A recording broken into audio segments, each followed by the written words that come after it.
Scotland's Curriculum for Excellence. What is it? How is it built up? And how does it impact upon the lives and learning of children, their parents and teachers? Curriculum for Excellence is the most important and exciting educational reform in Scotland for a generation. It is no longer a one-size-fits-all curriculum. If there's one thing that Scottish education needs, it's some way of dealing with the gap between the least and the most advantaged in our society.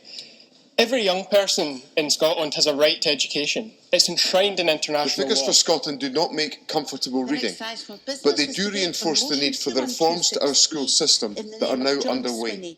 On the OECD review of Curriculum for Excellence. Education is the highest priority of this government. It's in some of these very same councils that teachers are speaking out loud and clear about their concerns. In developing and implementing Curriculum for Excellence, a change all parties here supported. Scottish Labour, like all parties across this chamber, continue to support Curriculum for Excellence. And by some measures, we're doing not too bad. As a crucial part of improving educational attainment. The fundamental values of the curriculum. That aspiration lies right at the heart of Curriculum for Excellence. Hello everybody, welcome back to my channel and welcome to a slightly different video. In today's video we are going to be deep diving right into the heart of Scotland's Curriculum for Excellence. Now, as I move into my probation year and the videos on this channel are going to be changing slightly, I thought this might be a good place to start. I have had quite a few questions over the last few years, especially when I've uploaded anything about my placements, about what Curriculum for Excellence is. How do you actually teach in Scotland? Does it differ from the English system? And I thought this would be a good video to kind of kickstart that discussion. I have basically been living and breathing the Curriculum for Excellence throughout my last 4 academic years, and I have no doubt that it is only going to skyrocket from this point on. Not only that, but I've received a few comments and messages from you guys asking to talk about it a little bit more, so I thought this video would be a good place to start. So saddle up ladies and gents, we are in for a ride.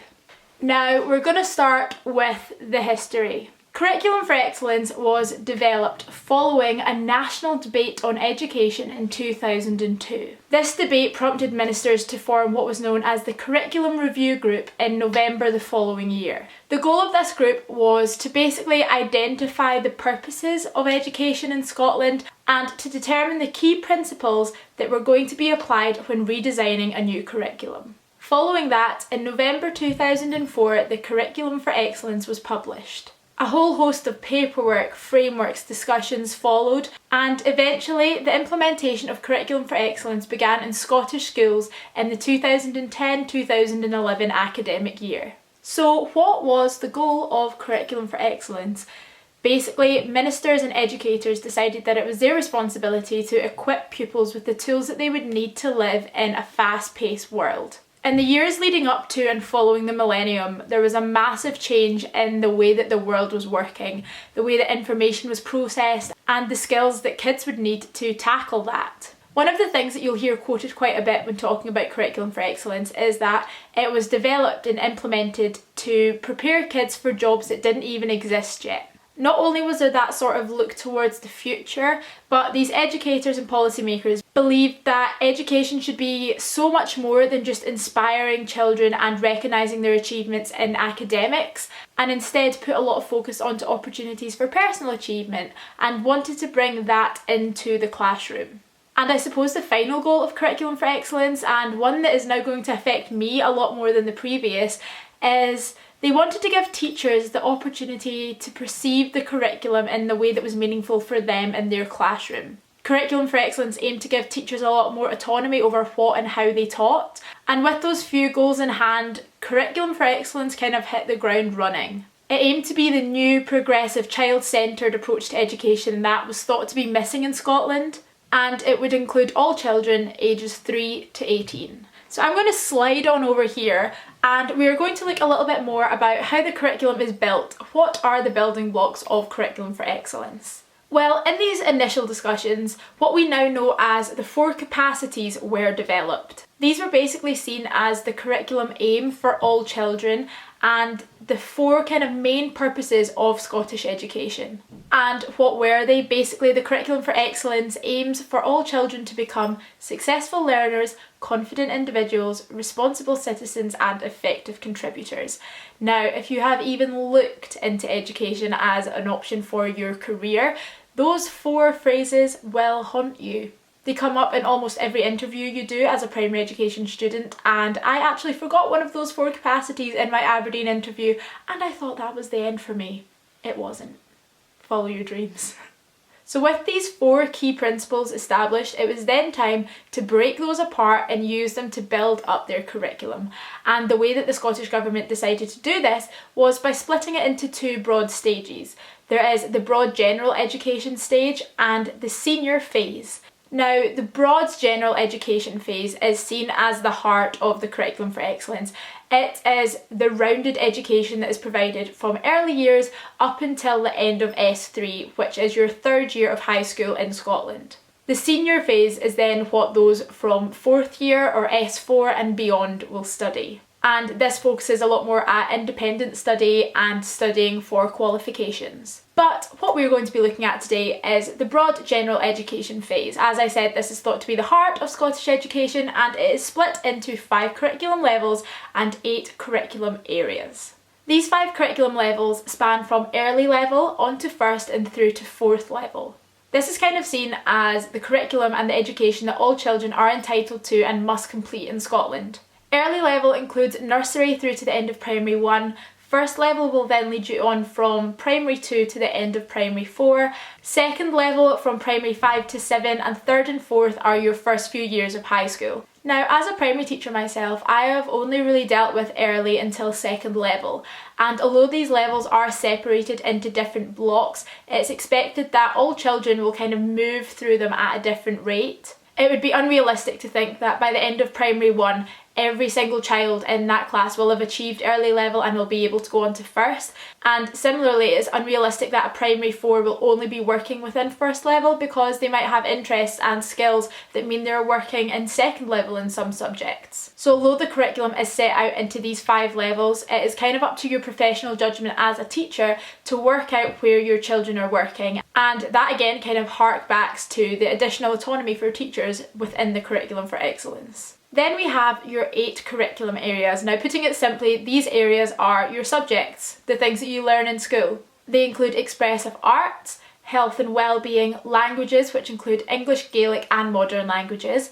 They have mathematics, religious and moral education, science, social science and technologies. So those are the 8 broad subjects that children are expected to learn throughout their time at school, and every lesson will kind of fall somewhere among those categories. It's important to mention, however, that in these curriculum areas, literacy, numeracy and health and well-being are recognised as being particularly important, and as such they are highlighted as being the responsibility of all, which basically means that within every lesson that you're doing you need to be paying particular attention to the opportunities that children will be receiving in those areas. So that is how our curriculum is built up, but how is it implemented? The key words and phrases that you'll find in relation to this are the E's and O's and the benchmarks. So let's start with E's and O's. Now, each of those 8 curriculum areas that we have just discussed is broken down into a set of experiences and outcomes. E's and O's. The experiences describe the learning and the outcomes describe what the child will achieve. And every lesson that you plan as a teacher must include at least one of these experiences and outcomes. And these are all presented for all curriculum areas in one large document. And as a teacher, whether that is in training or qualified, the experiences and outcome document is literally like your handbook through life. And within the E's and O's, some of them are really specific and some are extremely vague. And you just need to pick and choose which lessons are going to accompany each in order to make sure that the pupils are having that learning experience. I've picked out 2 examples just to prove this. On the extremely vague side of the spectrum, we have this. I am aware of and able to express my feelings and I'm developing the ability to talk about them. Vague, simple can apply to a whole host of lessons.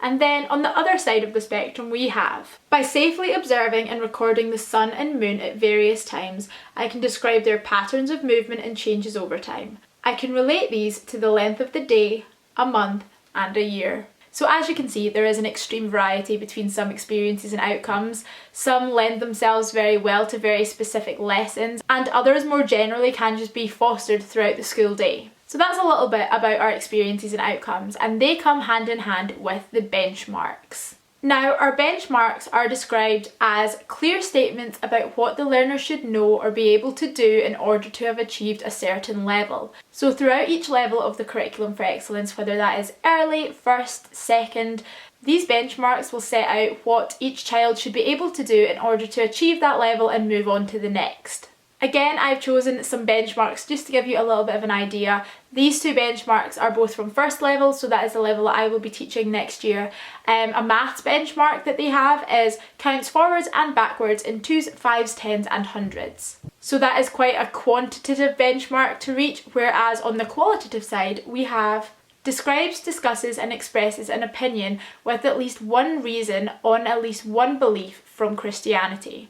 And you'll probably be able to tell that that is one of the religious and moral education benchmarks. So it is these benchmarks alongside the experiences and outcomes that come hand in hand and kind of map out how a child is going to learn. These are kind of like the starting point for a teacher when they're planning their lessons or what they're going to teach. And at the heart of it all are the 7 principles for curriculum design, which I don't quite understand because they say 7, but there's kind of technically 9. You know, just making things straightforward here. So as a teacher, you will plan your lessons in accordance to the school's progression, the E's and O's and the benchmarks. But every lesson that you plan must take account of these 7 principles. And these 7 principles are challenge and enjoyment. That's 1. It's actually 2, but that's just 1. This is why I say there's 9, not 7. Anyway, challenge and enjoyment. Breadth, progression, depth, personalisation and choice, coherence and relevance. So with every lesson that you plan as a teacher, you have to take into account these 7 principles. With every lesson that you plan, there must be an opportunity for challenge for the children. There must be an opportunity for depth. So you start with a basic concept and you explore that concept as a group. But if some children really understand that concept as it is, they can dig a little bit deeper and get a little bit more out of the lesson. We then have things like relevance, and I feel like that is a complete given. Of course, what you teach children has to be relevant, but I mean, I suppose they make sense. And with those 7 principles, I feel is kind of the best place to stop with the basics of the Curriculum for Excellence.